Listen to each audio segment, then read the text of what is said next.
MSAP. Is P mode stand for professionals? Hello and welcome back to my channel. Today we're going to be talking about the different modes on your camera. The first one is auto mode. This is where the camera is going to set up everything for you, and all you have to do is just press the button. Next one is P mode, or program automatic. In this mode you can set your white balance, the ISO, your focus mode, but the camera will still choose the shutter speed and your aperture for you. Sounds great, eh? Next we have the two semi-manual modes, which are the aperture priority and shutter priority.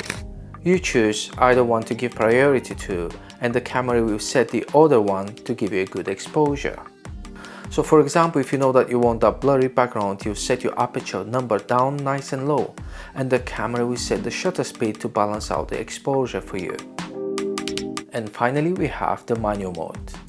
As you can imagine, you can set everything just by yourself: the aperture, the f number, the ISO, the white balance, etc. If this video helped you to understand better the different modes, then please subscribe, like and share.